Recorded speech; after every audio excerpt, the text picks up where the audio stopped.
you're listening to the Science of Everything podcast, episode 26, Human Organ Systems, and I'm your host, James Fodor. This episode is in continuation from the previous episode where I talked about tissues, organs, and systems. In this episode, I'm going to discuss the human organ systems in more detail, what they do in general terms, and I'll conclude with a broad discussion of how organ systems work together to keep the human body going and to fulfill its function. Bear in mind that this is only a brief introduction to all the systems, just so you have an idea of what they are and what they do. I'll go into more detail on each of these systems in a future episode, probably about one, maybe sometimes two systems to a podcast. So hopefully this will be a relatively short episode because it's just a continuation of episode 25. Recommend that you listen to that before you listen to this one if you haven't already. Alright, so let's get started. Human organ systems. One thing that I'd like to point out, many of these systems are quite similar in most mammals.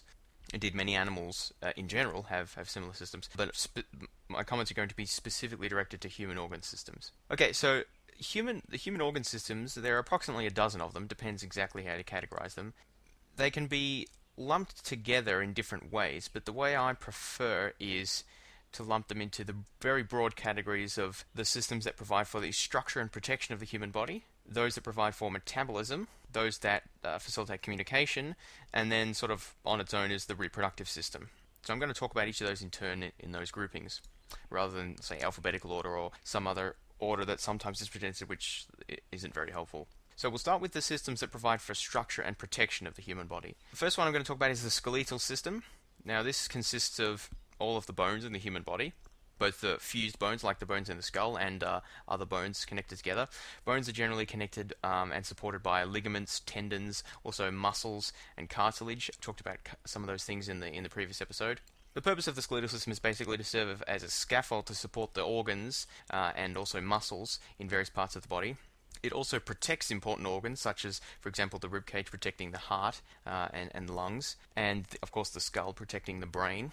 Remember from the previous episode, bones are not just lumps of sort of hard matter. They're actually living tissue with constant death and rebirth of cells and changes in the mineral substrate of the extracellular material and so on. So the skeletal system is really a proper system. Perhaps one of the other main important functions of the skeletal system is also to move the body, because although muscles, many people think, are associated with moving the body, muscles actually what they do is pull on bones. It's actually sort of the bones that move things around directly in some sense. So it's sort of muscles contract, which then pulls on tendons, which then moves the bones, which allows the limbs to move and the body to move and so on. So that's the skeletal system. Basically protects vital organs, helps support the body, and helps move it around. So closely related to the skeletal system is obviously the muscular system. This consists of the skeletal, smooth, and cardiac muscles, which we covered in previous episode. Obviously, the muscular system permits the movement of the body and maintains our posture. It also produces a lot of body heat, obviously, as we move around. That requires contracting and relaxation of muscles, which requires metabolism to generate the energy necessary to move those proteins around, and that in turn generates a lot of heat. So muscles are important for maintaining body temperature as well. Muscles are also important for circulating blood, obviously, particularly the cardiac muscles, and also smooth muscles are responsible for helping blood vessels pump blood around, and also moving other things like passing materials through the digestive system and so on. So muscles generally for moving the body and moving things around inside the body. Very important. Muscles also comprise a large proportion of the overall weight of the body. I think it's something like a third or something like that. It does differ between men and women, but so they do weigh a lot and use a lot of energy. Okay, next one is the integumentary system. This is basically the skin and its appendages, which include hair, scales, obviously not in humans, and feathers, also not found in humans, but nails. So nails and hair are all part of the integumentary system, but it's mostly just the skin. The skin is also actually rather heavy. I forget how heavy exactly, but it's some significant fraction of total body weight. Most people, this is a slightly less familiar system, but it's a very important one. First of all, as you might have guessed by its grouping, it does provide for protection and cushioning of the body. It's sort of part of the immune system, which I'll talk about in a second. So it does protect from pathogens from getting inside the body and infecting us. It also keeps out water, so it prevents or keeps water in to prevent the body from becoming desiccated, dried out, and just generally keeps things together, protects us from injuries and so on. Obviously, if internal organs like the brain or the heart were exposed to the outside world, there'd be a much higher risk of injury, so the integumentary system is very important in providing for that. The thickness of the skin and also the adipose or fat tissue that lies directly beneath the skin in most places varies greatly in thickness depending on how much support and protection that section of the body requires. So, for example, the buttocks and soles of the feet have a very thick layers of skin and fat and adipose tissue underlying them because they require a lot of support. Whereas, say, something like the forehead or eyelids have very little because that does not require as much support, which just emphasizes the importance of the integumentary system and providing that protection, cushioning, and support and so on. The integumentary system is also the attachment site for sensory receptors to detect pain, pressure, temperature, and touch, which basically means we feel with the skin, which really makes sense because that's the part of us that interacts with the external environment, so it needs to be able to sense pain and pressure and so on. Okay, so moving on to the lymphatic system. Now, the lymphatic system is another one that is a bit less well known. It's basically part of the immune system, although it does a few other things as well. The lymphatic system is actually interesting because pretty much everyone's familiar with the circulatory system, which is the heart and blood vessels, veins and arteries, which I'll talk about in a second, but that run throughout the body, and there's larger ones and smaller ones, and they extend pretty much everywhere. So people have that concept that we have this sort of system of blood vessels throughout the body, but what they don't realize is that we actually have a second system of vessels, not blood vessels, but similar conduits with larger and smaller passages which extend throughout the body, called the lymphatic system, or lymphatic vessels. And the lymphatic vessels carry a clear fluid called lymph in the direction of the heart. Lymph is essentially just the intercellular fluid, or intercellular matrix, that exists or is present throughout the body, or through many regions of the body at least. And it contains all the regular things you would expect to find, like proteins and electrolytes and that sort of thing, but it's mostly water. So one thing that the lymphatic system does is carry that lymph around, regulate its content, so as to prevent swelling or desiccation of different areas of the body. But the lymph is also important. The lymphatic system is also important because it includes not just those lymph vessels, but also specific nodes or glands, such as the spleen, the thymus, and some other ones, which are very important for the production of lymphocytes or white blood vessels of various sorts, or certain types of white blood vessels, I should say. So it forms an important component of the immune system, and various white blood cells move around through the lymphatic vessels, or at least sometimes they move around through the lymphatic vessels to get to places that they need to and to access tissues and so on. So we'll talk more about that in when we go through immunology. But just remember, we actually have two vessel systems, networks throughout the body. Well, actually, we sort of have three because the nervous system is kind of one of those as well. But two that are comprised of connective tissue, which surrounds sort of hollow passages which transmit fluid in the middle. One being the circulatory system, the other being the lymphatic system. And finally, moving on from the lymphatic system, the immune system, of which the lymphatic system is a part, is just the set of structures and also sort of broader processes that help protect an organism against disease by identifying and killing pathogens and also tumor cells. People perhaps know that the immune system is responsible for killing things like germs and bacteria, viruses and bacteria. They may not realize that it's also important for tackling tumor cells, which is why many people who are afflicted with HIV/AIDS, and therefore have compromised immune systems, actually many of them end up dying of some form of cancer because their immune systems don't have the ability to, or have a greatly diminished ability to fight off that cancer. The immune system can also do some harm in that it can also attack non-dangerous things, for example, our own tissue or organ implants, blood transfusion material, or other things like pollens and other allergens that shouldn't be attacked. So once again, we'll look at that in more detail in the immunology episode, which I'll do later on. But yeah, the basic purpose of the immune system is to protect from pathogens and tumor cells and other things that would attempt to hijack the body.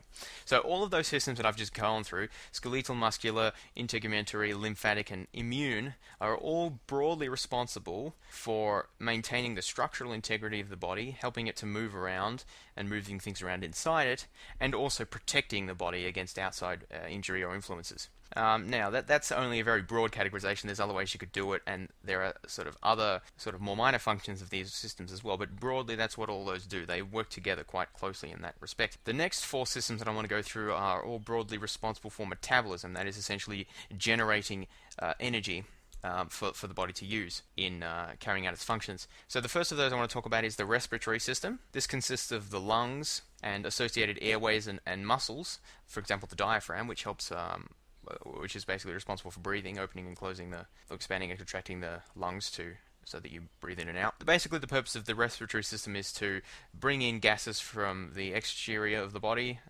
extract the oxygen necessary, and get rid of the other waste gases like carbon dioxide that we don't need, and then expel that air again and bring us a new air. So basically, it's moving around, it's moving air into the body and exchanging gases and moving that air out again. That's basically what the respiratory system does. The respiratory system is very closely associated with the circulatory system, which I mentioned before. The circulatory system is the heart and associated blood vessels.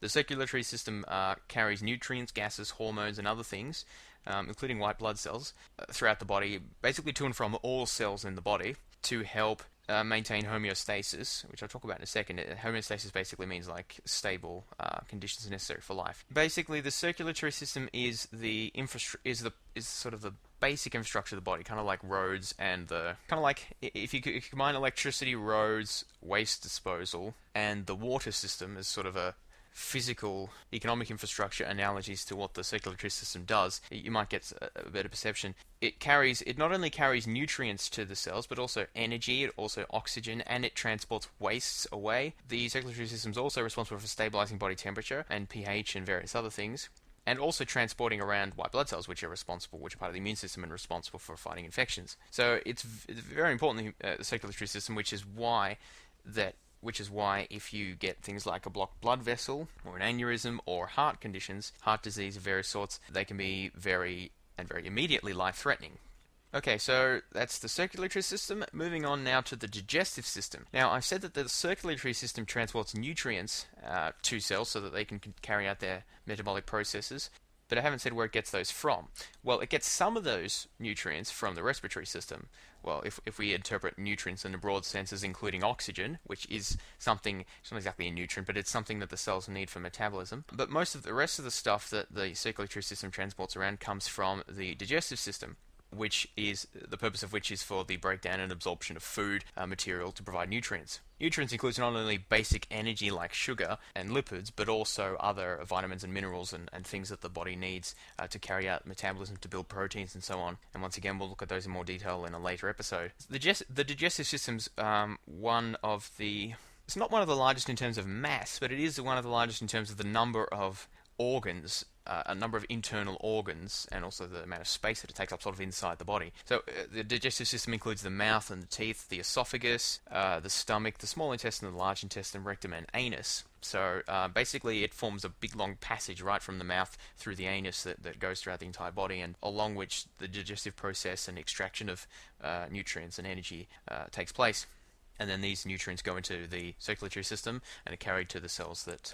Finally, we've got the urinary system, which is somewhat of a neglected system. You know, everyone knows about the respiratory, circulatory, and digestive system, but the urinary system doesn't get as much attention. Perhaps rightly so, because it's kind of boring. It's basically just the two kidneys, the urethra, and the bladder, and also the ureter's basically passages connecting the bladder to the kidneys. So it's not as interesting perhaps, but it does perform a very important role, which is the storage, storage, and elimination of urine. And that's necessary for regulating the body's water content and also maintaining homeostasis, for example, by managing the pH of the body's pH and also blood pH, electrolyte levels, and things like that. So that's why if you have kidney disease or have kidney failure, you start to turn funny colors like green, because basically toxins and metabolic waste products and other things that you need to remove from your body are not being filtered and removed by the kidneys as they should be, so you can die pretty quickly with kidney failure.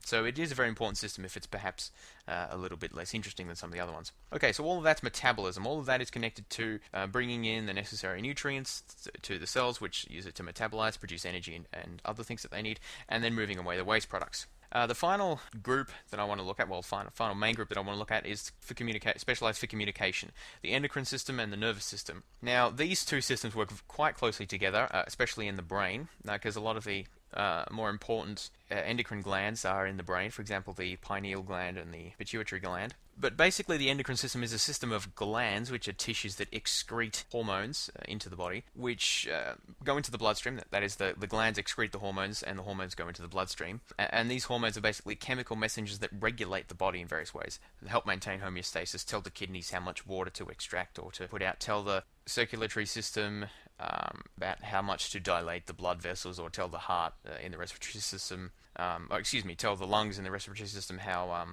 fast they should bring out, how fast they should breathe, basically, and so on. So it helps to regulate other systems of the body through releasing or taking up those hormones. And the endocrine system, as I've said, includes the adrenal glands, the pineal gland, the pituitary gland, the hypothalamus, and various other glands. The nervous system is a network of specialized cells that exists right throughout the body called neurons, and also their associated, you might say, helper cells, which are called glial cells. Now, the purpose of the nervous system is essentially to coordinate the actions of the organism, and by transmitting signals, electrical signals, throughout between different parts of the body. The overall control of the nervous system is obviously exercised by the brain, but the nervous system is not just the brain, it also includes the spinal cord, peripheral nerves, which innervate and give direction to muscles in the hands and legs, and various internal organs and so on. Interestingly, the nervous system also includes the retina, that is the back of the eye, and many of the sensory systems, for example, neurons and pain receptors in the fingers and so on, although you can sort of call that part of the integumentary system as well, so there's some overlap there. But that's the basic purpose of the nervous system, to coordinate actions of the body by transmitting electrical signals. And we'll cover the nervous system and how it transmits signals in more detail quite soon. I'm hoping to do an episode on that in the not-too-distant future. So, endocrine system, nervous system, closely related together, both for the purpose of communication and regulating the whole body, the rest of the body. Finally, the one system that doesn't really fit into my categorization system is the reproductive system. Its purpose is obviously reproduction. It's a system of organs which work together for the purpose of reproduction. This is the main system that's, well, very different between male and female, and it's really the main distinction between the two sexes. The reproductive system includes the external genitalia, the penis in male or the vulva in females, and also internal gamete-producing gonads. That is the testicles in males, ovaries in females, and also associated organs like the uterus, vas deferens, and so on. Once again, more details about that in a future episode. Okay, so that's all of the human systems. I'll just list them again briefly. For the purpose of structure and protection, we've got the skeletal system, muscular system, integumentary system, that's the skin, lymphatic system, and the immune system. For the purpose of metabolism, we've got the respiratory system, circulatory system, digestive system, and the urinary system. For the purpose of communication, we've got the endocrine and nervous systems, and then finally we have the reproductive system by itself. Now that I've gone through the systems and given you a basic idea of what they do, I just want to sort of give a brief discussion overview, give you a feel for how they work together, how the systems of the body work together to fulfill the function of the organism to fulfill their purpose, but also as to why we need all these systems, as to sort of how they fit together to help an organism do what it does. So I'll just get into it, and hopefully you'll get the feel of what I'm trying to do here.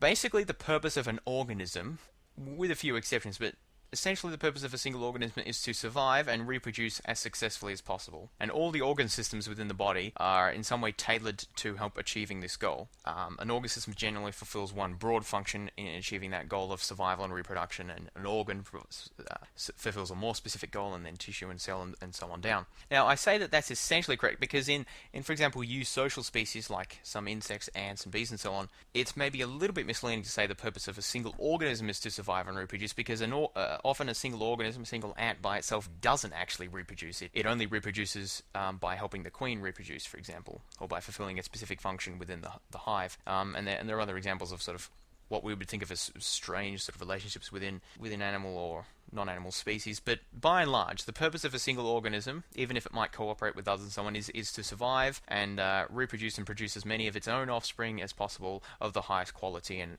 making sure enough of them survive and so on. So that's essentially the meaning of life of an organism. That's its purpose. So all organ systems operate in order to fulfill that purpose.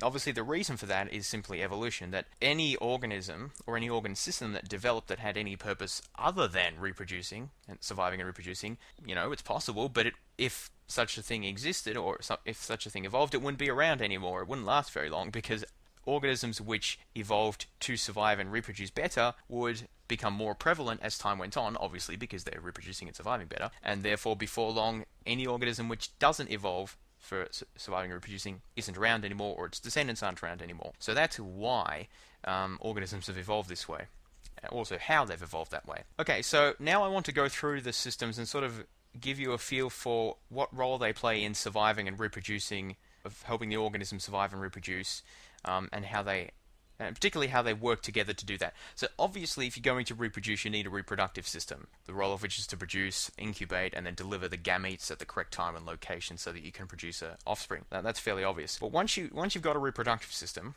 obviously you're going to need ability to generate those cells, to provide them with nutrients, to provide them with protection and the right environment, and so on. Those systems in the reproductive system, and also the cells of your prodigy as well, are going to require energy and nutrients necessary to synthesize proteins, to undergo cell division, to replicate DNA, all that stuff that cells have to do. Refer back to the episode we did on the cell.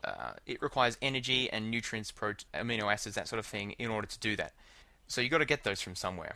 And that's where the digestive system effectively comes in, which consumes and then digests the food, extracting the necessary materials and for use by these cells that we have in the reproductive system, and also now the cells that we have in the digestive system. In order to get these nutrients, from where they're being digested in the digestive system to the cells that need them, like to the cells in the reproductive system, we have to have some mechanism to do that. That's a separate task from just getting the nutrients, and therefore that is where the circulatory system comes in. That's the network of blood vessels which, among other things, transports the nutrients from the digestive system to the reproductive system and other cells that need it. Okay, so now we've got a source of energy and other nutrients. We've got a mechanism for getting that to the reproductive system, but we still have a problem, because the way that animals generate energy, certainly the way that humans generate energy, is by a complicated system of interactions. A complicated system of chemical reactions, which together are referred to as metabolism. And I haven't discussed that in detail yet, but I will do so soon. Basically, metabolism starts with glucose, which is a simple sugar molecule, a simple monosaccharide, and converts that into energy and carbon dioxide and water. That's the chemical reaction known as respiration. Now, that's useful because the organism needs energy, and that's why this reaction occurs. It's done to generate the energy that the organism needs to survive and to carry out its other chemical reactions, which are endothermic chemical reactions. That is, they require energy in order for them to take place because they're highly complicated. They wouldn't take place just naturally by themselves, so they require that extra input of energy. However, in order for the respiration chemical reaction to take place, you require not only constant inputs of glucose, okay, that's what the digestive system is for, you also require constant inputs of oxygen, because basically you need those oxygen atoms to continually accept waste electrons, which are generated by a previous process of breaking apart the glucose molecules. You have these excess electrons, which you need to go somewhere, which need to be taken up by some other atom, otherwise they just sit around and repel further electrons, and the chemical reaction would stop. And because oxygen atoms have a very high electronegativity, they're very good for accepting those waste electrons, and so that's what most animals, and certainly humans, have evolved to do. They take in oxygen, use it to accept the waste electrons that occur when you break apart glucose, and thereby perpetuate the respiration chemical reaction necessary for metabolism. Okay, all of that is a long way of saying that we need, if cells are going to make use of the nutrients and energy that they've obtained from the digestive system, they need oxygen, and that's where the respiratory system comes in. It brings in that oxygen and also removes and exhales that carbon dioxide waste product that builds up as a consequence of respiration. Okay, so now we've got a digestive system, a respiratory system, a circulatory system, and a reproductive system. You might think we're set, but the trouble is that food, air, and water, and also other things that animals need, like, for example, shelter from the environment or to escape from predators or whatever, they're not always easy to get. They're certainly not always in the location where you need them. By the way, reproductive partners can be described as difficult to get as well. So in order to get, say, food, water, shelter, and so on, it's helpful to be able to move around. Hence the need for muscular and skeletal systems, in addition to their benefits in also protecting and sort of providing structure to the organism itself. However, once you start moving around, you're going to need to take into consideration what your environment is, because you don't want to walk off a cliff or straight into a predator. So you need to have some way of interacting with your environment to respond to stimuli, and that's what the nervous and endocrine systems are for.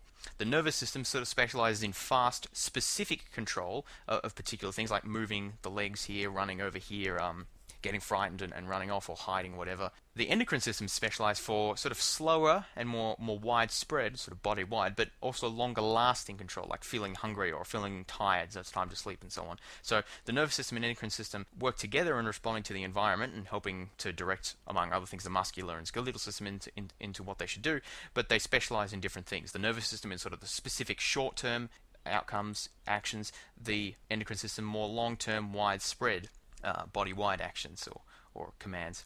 Okay, so we've already put in most of the systems by now, and you can see that they all have their important role to fulfill. However, the trouble is that with all of the complex chemical reactions occurring, all the proteins and carbohydrates and lipids that are being produced and stored in these different systems that we've set up, and also the complex cellular machinery that we have to get it all running, it's going to be necessary to protect all this stuff against other organisms that might want to co-opt all of these nice resources for their own use, essentially their own reproduction.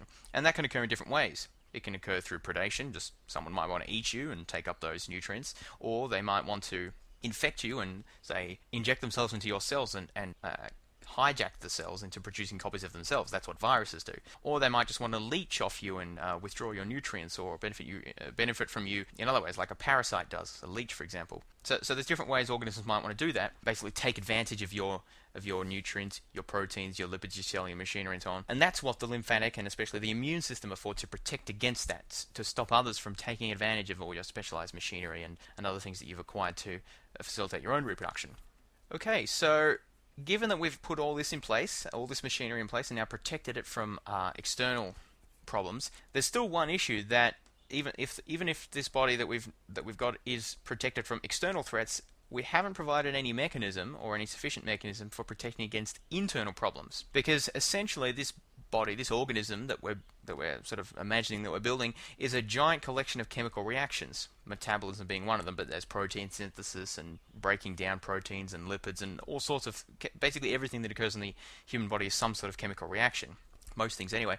And it's necessary to safeguard and carefully manage the conditions in the body to ensure that those complex chemical reactions can continue to occur. Because if the pH or temperature or water content or any of hundreds of other conditions go out of whack or are too high or too low, then the reactions or some reactions might stop or slow down too much or go in the wrong way, and the body will stop functioning properly. This is what homeostasis is for, maintaining those specific conditions, especially things like pH and temperature, that are necessary for the chemical reactions requisite for life to be able to continue, and therefore for the organism to be able to live and function. Now, the endocrine system is plays some role in maintaining homeostasis, but the urinary system is also a very important player in that, because it basically monitors to ensure that the blood, say pH and electrolyte levels are about the right levels, and it retracts water and electrolytes or puts them back into the bloodstream sometimes so as to maintain that level, and then expels urine as necessary to remove those wastes, metabolic wastes from the body. So that's also a very necessary function. Finally, the only system that we haven't put in yet is the integumentary system, but obviously if you just had all of these organs and organ systems and tissues exposed to the world, they would dry up very quickly, just get caught on bush and be torn off or infected very easily or whatever. So the integumentary system fulfills the quite obvious role of keeping everything together, protecting the body, preventing it drying out, and so on. And that's it. That's all of the organ systems. So you can see from starting from a very basic assumption as that, we want to just survive and reproduce, and given the conditions that creatures live in on Earth, and given the requirement for oxygen and nutrients, a few basic things like that, we essentially generate a requirement for really all of the organ systems that we have. Now, I'm not exactly trying to say that you can sort of derive complex life a priori or something weird like that. I'm just saying that there is a rational, sort of comprehensible function that you can easily, for our organ systems, for mammalian, especially human organ systems, all animal organ systems, that you can easily see just by looking at the process of evolution and the purpose, essentially, for which organisms have evolved. Okay, so that's it for this episode. I hope you enjoyed it and learned something. I just took a look on iTunes, and I seem to be ranked at number 160, I think, on the natural science podcasts. I don't really know how many there are, so I don't know if that's good or bad, but I would like to be higher than that. Obviously, the higher ranked I am, the more listeners, but in order to become higher ranked, I need more listeners, so it's kind of circular. So basically what I'm asking you to do is rate the podcast, leave comments on iTunes or anywhere else you might get access to the podcast. Tell people about it, encourage listeners. I'm going to be putting out a fairly rapid stream of episodes over the next couple of months at least, and hopefully keep it more regular over the next year. But definitely over the next couple of months there'll be lots of new episodes coming out, so there's lots of exciting things going on. Other podcasts, as you probably know, sort of stay around for 6 months or a week and then you never see them again. I certainly don't plan on doing that. I've already continued the podcast for over a year now, and I plan on doing it for many years to come. If I ever do stop making the episodes for any substantial period of time, I will definitely post a note or brief message or something like that letting you know about it and the reasons for it. So I'm not just going to leave the podcast and let it disappear as some do. So you needn't fear about that. This podcast is going to be useful material for a long time to come, so that's a good reason for encouraging new listeners. So with that exhortation over, I thank you for listening again, and I'll talk to you next time.